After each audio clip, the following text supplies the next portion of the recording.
Welcome back to Nation of Glory. Today, we take you inside the life of one of the most prolific and influential storytellers of modern times. A man whose imagination has kept millions awake at night, whose words have traveled from the pages of books to the glow of cinema screens, whose characters and worlds have lived far beyond the moment they were written.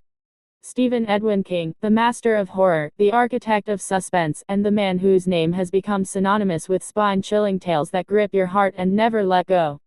But while the world knows him as the king of horror, his story is also one of resilience, discipline, and an unshakable passion for storytelling. Stephen King was born on September 21, 1947, in Portland, Maine. His early life was far from easy. When Stephen was just 2 years old, his father, Donald King, left the family and never returned. That left his mother, Nellie Ruth Pillsbury King, to raise Stephen and his older brother, David, on her own. Money was scarce, and the family moved frequently, sometimes living with relatives, sometimes in small apartments. It was a childhood marked by instability, but also by a growing love for stories. From an early age, Stephen was fascinated by the power of storytelling. He would devour comic books, adventure novels, and science fiction magazines. He listened to old radio dramas and watched black and white horror movies on television.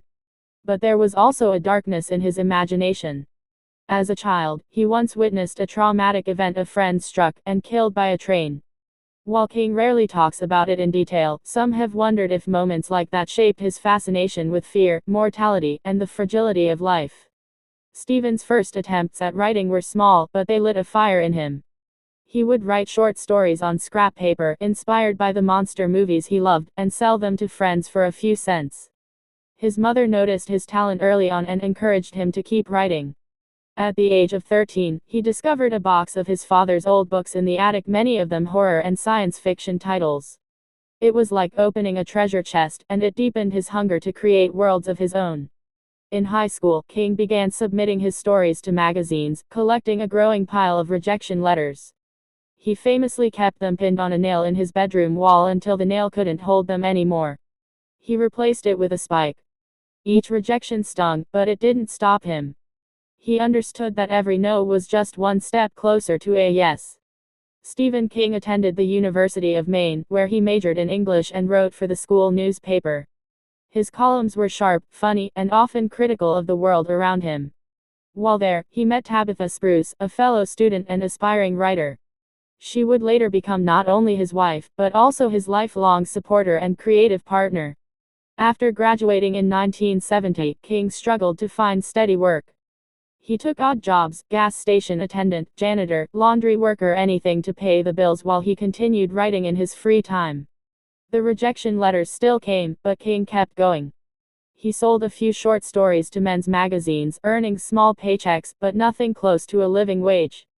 Then came the moment that would change his life forever. In 1973, Stephen King wrote a story about a shy, bullied high school girl who discovers she has telekinetic powers. He called it Carrie. At first, he wasn't sure about it. In fact, he threw the first few pages in the trash. But Tabitha rescued them, encouraged him to keep going, and helped him shape the story. When King finished the manuscript, he sent it to Doubleday, a publishing house. A few weeks later, they offered him a modest advance, just $2,500. It was a start, but the real shock came later when the paperback rights sold for $400,000. Overnight, Stephen King went from a struggling writer living in a trailer to one of the most talked about new authors in America. Carrie was a hit, and Hollywood soon adapted it into a film that became a classic in its own right. The success gave King the freedom to write full-time, and he didn't waste a moment. Over the next few years, he released a string of bestsellers: Salem's Lot, The Shining, The Stand. Each one cemented his reputation as a master of horror, but also as a storyteller with a gift for creating deeply human characters in extraordinary situations. King's work was never just about monsters or ghosts. At the heart of his stories were real people, flawed, relatable, often trapped by forces beyond their control. He could make the supernatural feel frighteningly real, and the real world feel like it was hiding something monstrous just beneath the surface. By the 1980s, Stephen King was more than a writer, he was a cultural phenomenon.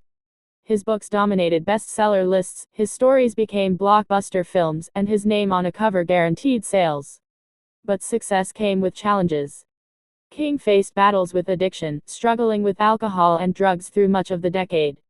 He has openly admitted that during those years, he barely remembers writing some of his books. It was a dark period, but with the support of his family, especially Tabitha, he sought help and got clean. The 1990s brought a new wave of success.